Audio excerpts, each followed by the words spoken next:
The next on EPF again, in order to provide more take-home salary for the employees and also to give relief to employers in the payment of PF for those which have not been covered under the earlier description, which is if you have 100 employees, 90% of whom are drawing less than 15,000, we announced a scheme earlier, which I'm extending for another 3 months. That's what was announced a minute ago. The second one in EPF now is the statutory PF contribution for those who are not covered in the earlier one is being reduced from 12% to 10%. So for the next 3 months, employers need to pay only 10% and not 12% so that they will have some more money in their hands. However, for the central public sector enterprises and for state PSUs, we will continue to pay 12%. So this reduction is not for the government. However, government employees government employer still pays 12%. But employees in these public sector undertakings will be given the advantage of paying only 10%. So a liquidity relief of 6,750 crores for both the employee and employer will be available for the next 3 months.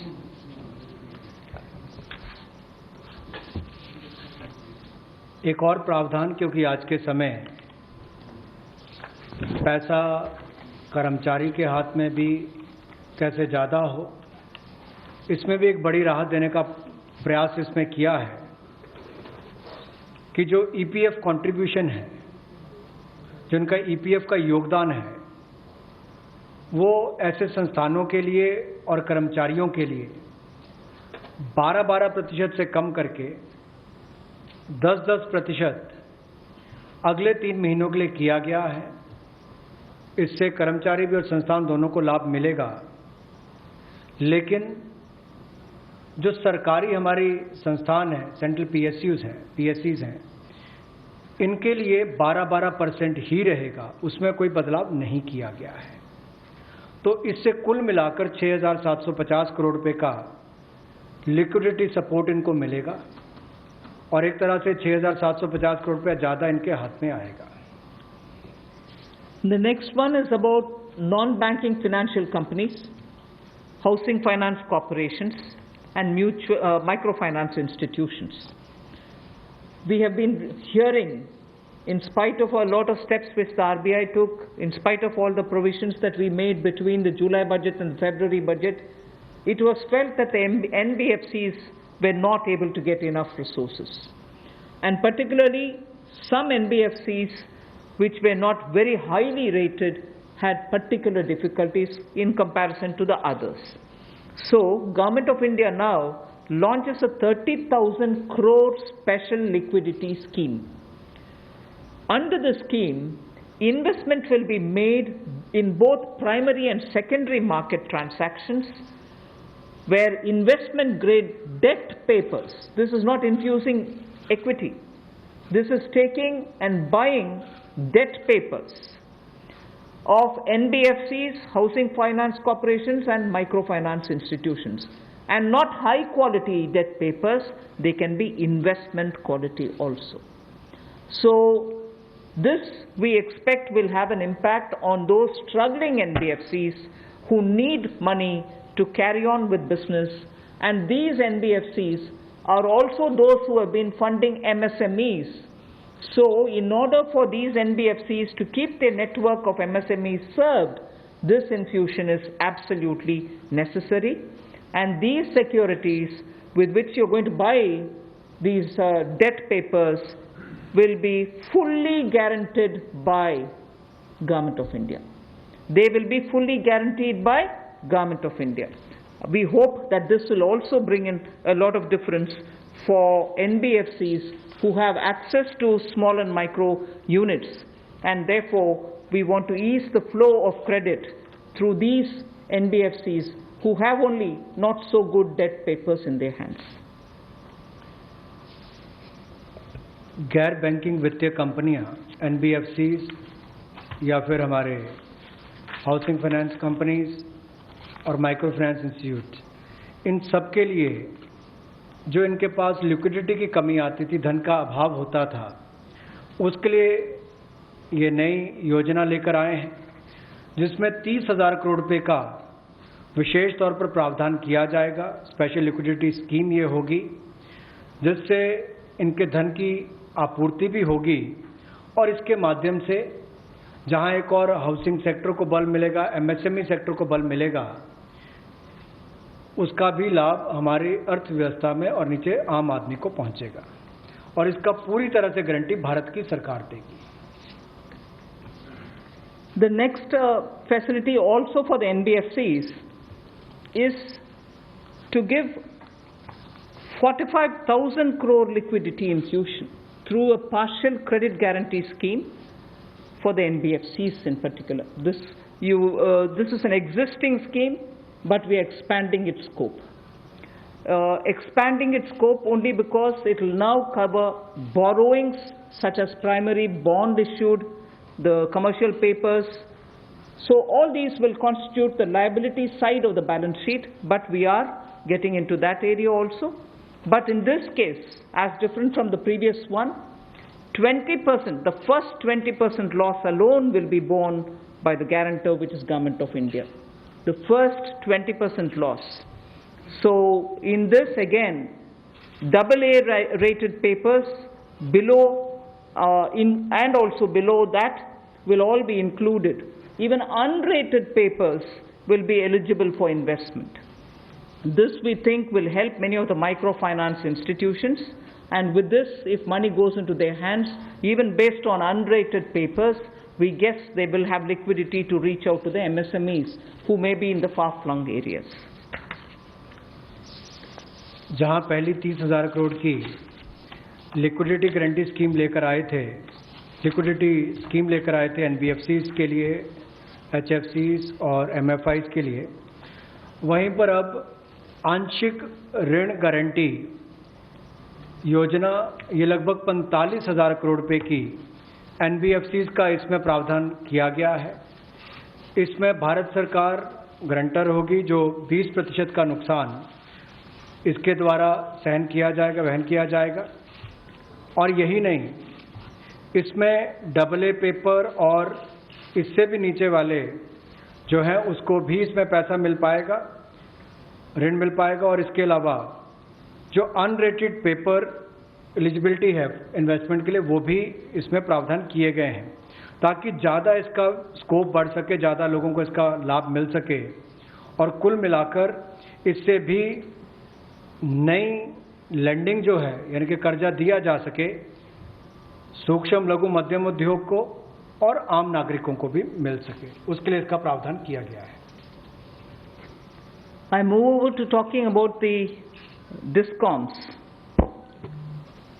DISCOMs today are facing unprecedented cash flow problems. They desperately need help. Otherwise, they are unable to pay the power generating companies. You know, all the states, DISCOMs are in serious crisis. So in order to help them, there is a emergency liquidity injection which is happening to the extent of 90,000 crores. Now the Power Finance Corporation, REC, the Rural Electrification Corporations, both of them put together will infuse liquidity of 90,000 crores to all the DISCOMs against all the receivables that they have. They are sitting there without getting paid. In turn, they are not able to pay the GENCOs. In turn, the GENCOs are wondering where they will have more money to pay for producing electricity. And at a time when we are talking about Atmanirbhar Bharat, at a time when we are also rightly claiming the credit for having made India a surplus power generating country, we've reached a stage where DISCOMs don't have money because they're sitting with receivables. So we are now making a provision, a one-time provision for PFCs and RECs to infuse that money into the DISCOMs against their receivables, and who in turn, this will be done with the state issuing guarantees. The guarantee, the amount which is being infused on guarantees being given by states. Now, obviously, having received that infusion of money, the DISCOMs will pay the GENCOs. GENCOs in turn will clear their dues and keep the cycle moving. Now, what does this do to the customer? The customer, we want the benefit to be passed on to the customer. We are in fact telling the central public sector generation companies that they shall give rebate to those DISCOMs which shall pass these benefits to the final customer. So we are making it clear to the central public sector generation companies that on receiving the money from the DISCOMs, they should be able to pass it on again back to the consumers. So this is a one-time infusion of liquidity for cash-desperate DISCOMs.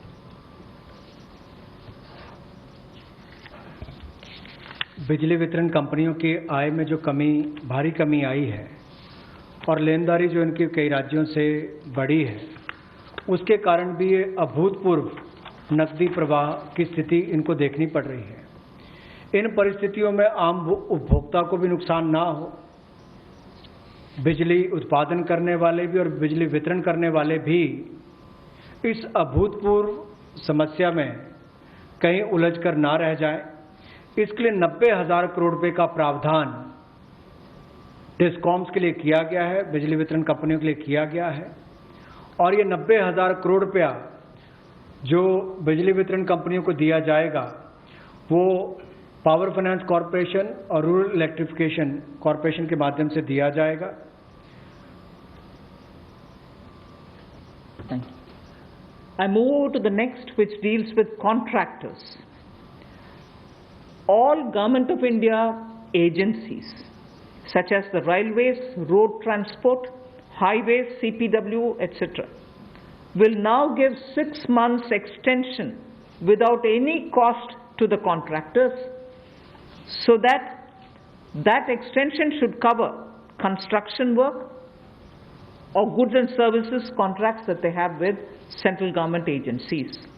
They can take additional 6 months to comply with the contract conditions.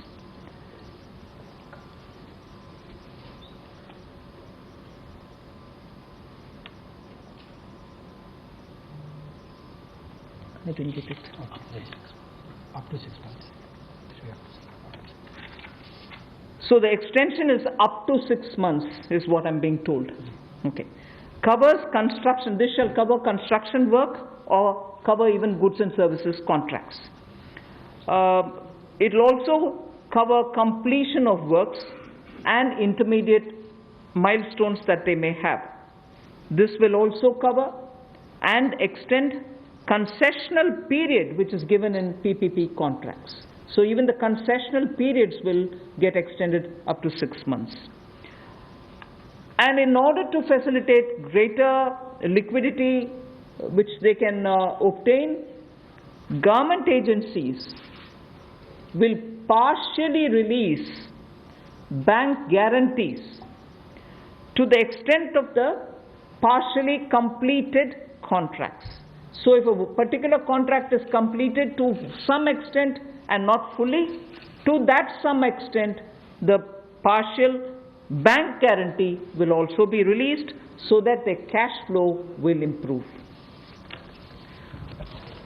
जहां एक और पहले 200 करोड़ तक के tenders global नहीं होंगे, एक वो राहत दी गई। अब उसके बाद जो अभी काम हमारे कॉन्ट्रैक्टर्स कर रहे हैं देश भर में, चाहे वो रेलवेज का हो, सड़कों का हो, हाईवेज का हो, सेंट्रल पब्लिक वर्क्स का हो, अलग अलग डिपार्टमेंट्स के हों, क्योंकि कोविड के कारण ये समस्या खड़ी हुई, तब उनको 3 महीने से ज़्यादा 6 महीने तक की राहत इसमें दी जा सकती है एक्सटेंशन के रूप में, ताकि उनको कोई खामियाजा ना भुगतना पड़े।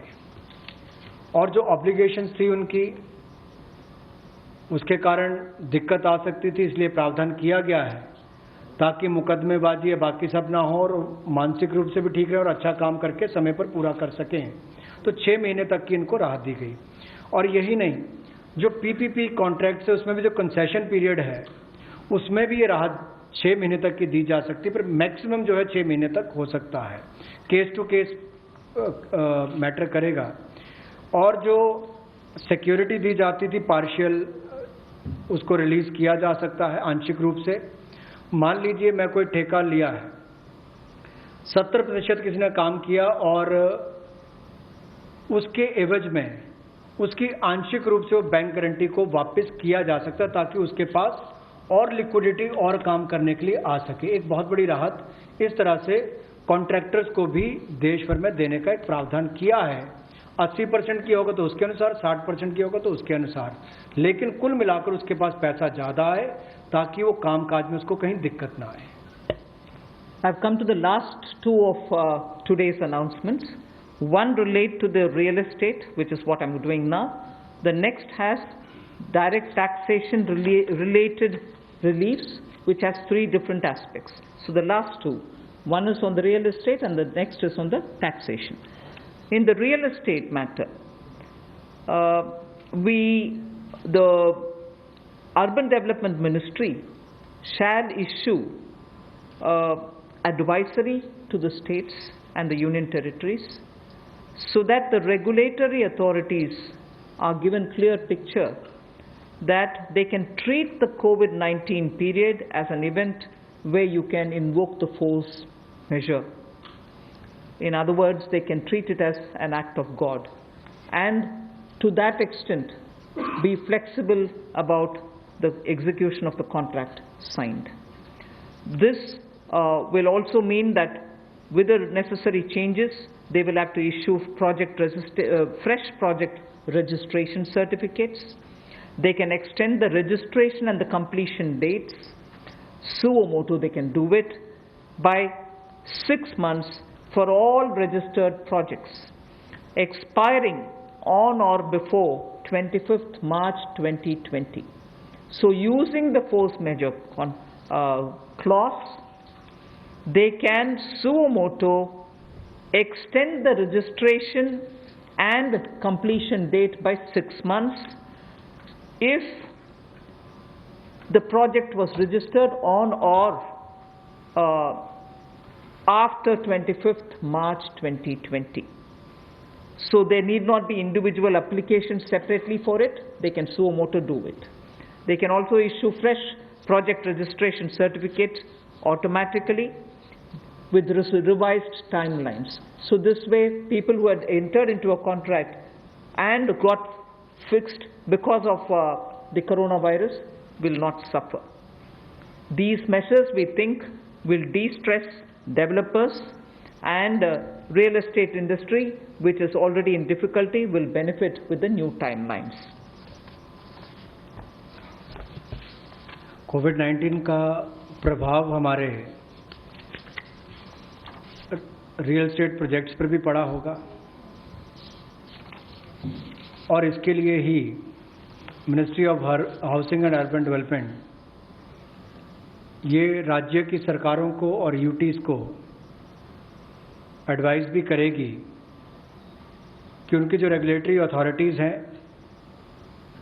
वो एक प्रावधान करें कि जो रजिस्ट्रेशन और कंप्लीशन डेट है उसको सुओ मोटो 6 महीने तक आगे बढ़ा दिया जाए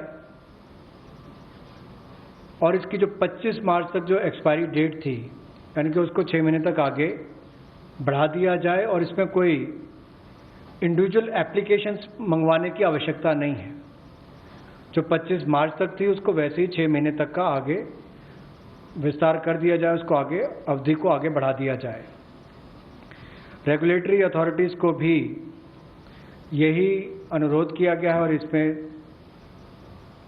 ministry of housing and urban affairs के माध्यम से जाएगा कि 3 महीने तक पीरियड उसको भी आगे बढ़ा दिया जाए और जो फ्रेश प्रोजेक्ट रजिस्ट्रेशन सर्टिफिकेट्स हैं वो भी रिवाइज टाइमलाइंस के साथ दे दिए जाएं। तो इसी तरह से रेरा के अंतर्गत जो टाइमलाइंस है उसको आगे बढ़ाने की जो बात कही गई इसमें विस्तार में कही गई।